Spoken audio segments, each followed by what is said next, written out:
Hi all, this is Coke. Mollywood Times. Abhinav Sundar Nayak, അദ്ദേഹത്തിൻ്റെ ആദ്യ സിനിമ, അദ്ദേഹം ഡയറക്ട് ചെയ്ത ആദ്യ സിനിമ മുകുന്ദൻ ഉണ്ണി അസോസിയേറ്റ്സ് കണ്ടവർക്കറിയാം. Is a peculiar kind of filmmaker. വളരെ യുണീക്ക് ആയിട്ടുള്ള, അതുവരെ കണ്ട് ശീലിച്ചിട്ടില്ലാത്ത, എസ്പെഷ്യലി ഇൻ മോളിവുഡ്.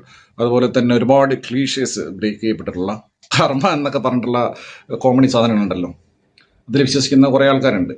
അപ്പോൾ അങ്ങനെ അതിനെ കർമ്മയെ ഗ്ലോറിഫൈ ചെയ്തുകൊണ്ട് ജീവിക്കുന്ന കുറേ ആൾക്കാരെയൊക്കെ ആട്ടിവിട്ട സിനിമയാണ്. അപ്പോൾ അങ്ങനെ അദ്ദേഹം ഈ ഡാർക്ക് ഹ്യൂമറിൻ്റെ ഏറുംകളി നടത്തുന്ന ആളാണ്. അപ്പോൾ അദ്ദേഹത്തിൻ്റെ ഈ സിനിമയിലേക്ക് വരുന്ന സമയത്ത് സെയിം കൈൻഡ് ഓഫ് മേക്കിംഗ് ആണ്. ക്യാരക്ടേഴ്സൊക്കെ അങ്ങനെയാണ്. ഒരുപാട് ക്ലീഷേ ബ്രേക്കിംഗ് ഉണ്ട്, ഡാർക്ക് ഹ്യൂമർ ഉണ്ട്, എല്ലാം ഉണ്ട്. ഇത് ബേസിക്കലി സിനിമ ആസ്പിരൻസ് ആയിട്ടുള്ള, സിനി ഫൈൽസ് ആയിട്ടുള്ള, അങ്ങനത്തെ സിനിഹോളിക് ആയിട്ടുള്ള, സിനിമ എൻ്റെ രക്തം എന്നൊക്കെ പറഞ്ഞിട്ട് ക്യാമറയുടെയും ഫിലിം റീലിൻ്റെയൊക്കെ ടാറ്റൂസ് അടിച്ചിട്ടുള്ള അങ്ങനത്തെ ആളുകൾക്ക് നന്നായിട്ട് വർക്ക് വന്നൊരു സിനിമയാണ്.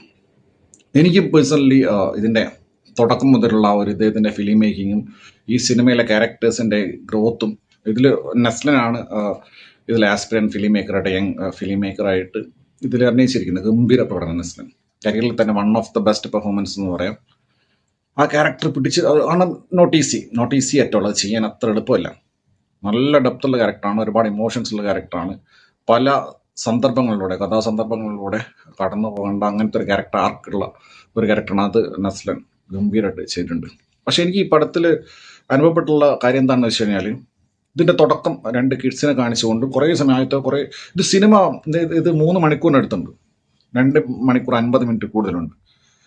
ഇപ്പം ഇത്രയും ലെങ്തുള്ളൊരു സിനിമയാകുന്ന സമയത്ത് സ്വാഭാവികമായിട്ടും റെപ്പിറ്റേഷൻ വന്നു കഴിഞ്ഞാൽ പിന്നെ അത് പണിയാണ്.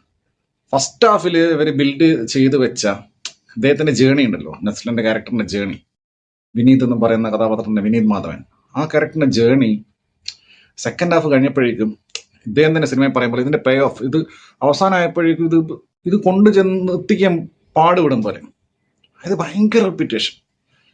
സെക്കൻഡ് ഹാഫ് ഭയങ്കര ഡൗൺഫോൾ ആയിട്ടാണ് എനിക്ക് ഫീൽ ചെയ്തിട്ടുള്ളത്, including climax. First half was really superb. കാരണം അത് നല്ല നല്ല നല്ല ബിൽഡ് ചെയ്ത് കൊണ്ടുവന്ന രീതി ഭയങ്കര രസമായിരുന്നു. പ്രത്യേകിച്ചും സിനിമയ്ക്കകത്ത് സിനിമയാവുന്ന സമയത്ത് സിനിമയെക്കുറിച്ച് പഠിക്കുകയും അല്ലെങ്കിൽ സിനിമയെക്കുറിച്ച് ധാരാളമായിട്ട് വായിക്കുകയും അതിലേക്ക് ഇറങ്ങിത്തിരിക്കാൻ ആഗ്രഹിക്കുകയും ചെയ്യുന്ന ആളുകൾക്ക് പെട്ടെന്ന് കണക്റ്റ് ആവുന്ന ഒരുപാട് കാര്യങ്ങളുണ്ട്. അതാണ് ജേണി എന്ന് പറയുന്നത്. പൊതുനാണ് തരത്തിലേക്ക് നമ്മൾ കണ്ടിട്ടുള്ളത്. അപ്പോൾ അതിലേക്ക് ഇദ്ദേഹം വന്ന് അവസാനമായപ്പോഴേക്കും ഭയങ്കര repetition.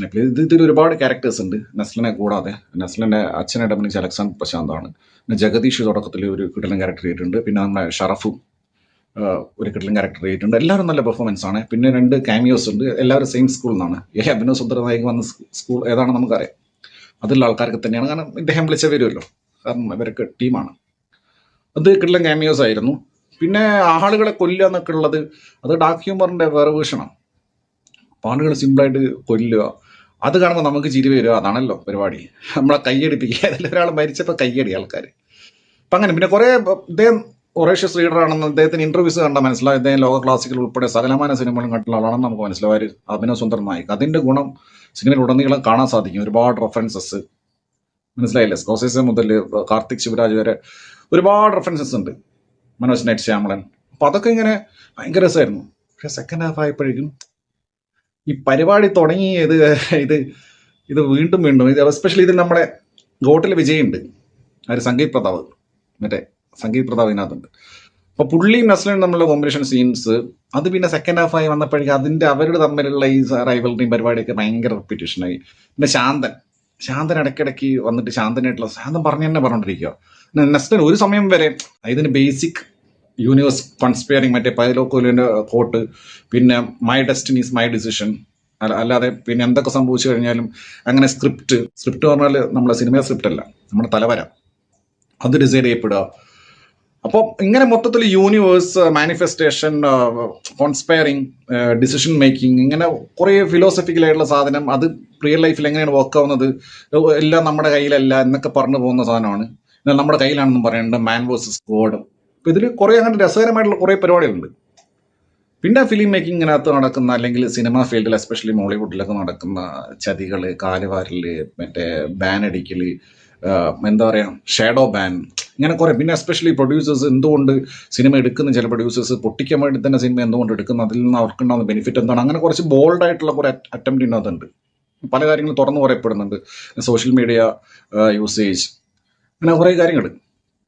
End of the day ഈ സിനിമ എനിക്ക് അനുഭവപ്പെട്ടുള്ളത് ഒരു കിട്ടൻ ഫസ്റ്റ് ഹാഫും അത് കഴിഞ്ഞിട്ട് വളരെ ഡ്രാഗ് ചെയ്ത് പോയ ലോട്ട്സ് ഓഫ് റിപ്പറ്റീവ് സീൻസ് ഉള്ള നല്ല നല്ല ഒരു ക്ലോഷർ നൽകാൻ കഴിയാതെ പോയിട്ടുള്ള ഒരു സിനിമയായിട്ടാണ് എനിക്ക് മോളിവുഡ് ടൈംസ് ഫീൽ ചെയ്തിട്ടുള്ളത്. വിശ്വജിത്ത് ഒടുക്കത്തിലാണ് ഇതിൻ്റെ DOP. നല്ല വർക്കായിരുന്നു. നിതിൻ രാജ് ആരോൾ ഓഫ് കോഴ്സ് അഭിനയ സുന്ദർ നായക ഒരു എഡിറ്റർ കൂടിയാണ്, അദ്ദേഹം ചെയ്തിട്ടുണ്ട്.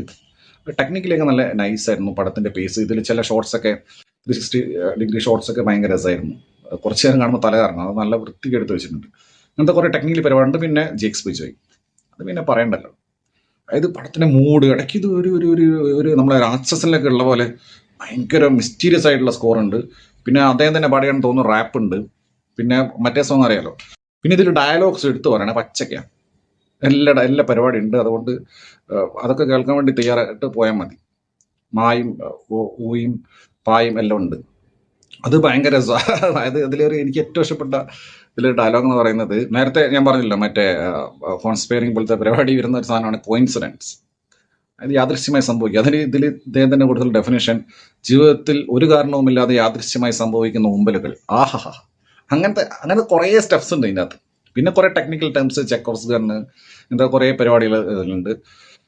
അപ്പം പിന്നെ ജേക്സ് ബിജോയിൻ്റെ നല്ല കിട്ടിലൻ വർക്ക്. വിനു പപ്പു, പുണ്യശശിക്ക് ത്രൂ ഔട്ട് റോളാണ്. അൽത്താഫ്, നമ്മുടെ സീനിയർ ഡയറക്ടറായിട്ടുള്ള വിനയൻ, അങ്ങനെ കുറേ പേരുണ്ട്. പിന്നെ നമ്മുടെ രാജേഷ് മാധവന് എനിക്ക് തോന്നുന്നത് നമ്മുടെ മനീഷ് നാരായണൻ റെഫറൻസ് ആണെന്ന് തോന്നുന്നു.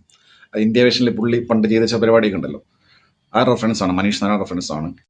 പിന്നെ ഇത് സെറ്റ് ചെയ്തിരിക്കുന്നത് 2000-ലും പിന്നെ 2010-ന് ശേഷമുള്ള കാലഘട്ടം. അപ്പോൾ അത് ആ പീരീഡ് ഇവർ കറക്റ്റായിട്ട് ആ സമയത്തുള്ള പരിപാടികളുണ്ടല്ലോ, CD, ആ സമയത്തുള്ള ക്യാമ്പ്സ്, ആ സാധനങ്ങൾ കറക്റ്റായിട്ട് അവർ റെഫറൻസ് എടുത്ത് ചെയ്തിട്ടുണ്ട്. പിന്നെ ഇതിൽ എനിക്കൊരു ഭയങ്കര നോസ്റ്റാളജിക് എക്സ്പീരിയൻസ് ഉണ്ടായിട്ടുള്ളത് DTS. ഞാൻ വിക്രമിൻ്റെ പടം സാമിയാണ് ഞാൻ ആദ്യമായിട്ട് DTSൽ കണ്ടുള്ള സിനിമ. തിയേറ്റർ വടകര ജയഭാരതി. ആ ജയഭാരതിക്ക് പൊളിച്ചിപ്പം വേറെയാക്കി. അത് വൺ എക്സ്പീരിയൻസ് ആയിരുന്നു. ഞാൻ കിളിച്ചിട്ടൻ മാമ്പഴം കാണാൻ പോയതിൻ്റെ ഇടയ്ക്ക്, കിളിച്ചിട്ടൻ മാമ്പഴമൊക്കെ നോർമൽ സൗണ്ട് ട്രാക്ക് ആണല്ലോ, അതിൻ്റെ ഇടയ്ക്ക് പെട്ടെന്ന് സാമിയുടെ ട്രെയിലർ, ഞാനാകെ ഞെട്ടിപ്പ്, ഇതെന്ത് സംഭവം, മൊത്തം ശബ്ദം. അപ്പം അങ്ങനെ കണ്ടിട്ട് സാമി കാണാൻ പോയി. ഇത് my first experience, DTS experience. അപ്പോൾ ഇതിൽ DTSൻ്റെ ആ ലോഗോ കാണിക്കുന്ന വിത്ത് ദാറ്റ് സൗണ്ട് ഇതിൽ റീക്രിയേറ്റ് ചെയ്തിട്ടുണ്ട്. പിന്നെ സീൻ റെലവൻറ്റും ആണ്. ഇപ്പോൾ കറക്റ്റ് ആ ഒരു പണ്ടത്തെ DTSൻ്റെ നോസ്റ്റാൾജിക് സാധനം അനുഭവിക്കാൻ പറ്റി. ബാലൻ ചുള്ളിക്കാടും ഒരു കിടലൻ റോൾ ചെയ്തിട്ടുണ്ട്. അങ്ങനെ ഒരു പെക്യുലർ കൈൻഡ് ഓഫ് യുണീക്ക് ഫിലിമാണ്. ഫിലിം മേക്കേഴ്സിനും ഫിലിം ആസ്പിറൻസിനും നന്നായിട്ട് ഇഷ്ടപ്പെടാൻ സാധ്യതയുള്ളതാണ്. ബട്ട് പേഴ്സണലി എനിക്കിത് ഇങ്ങനെ പോയി ഇങ്ങനെ വന്ന് ഇങ്ങനെ അവസാനിച്ച ഒരു സിനിമ.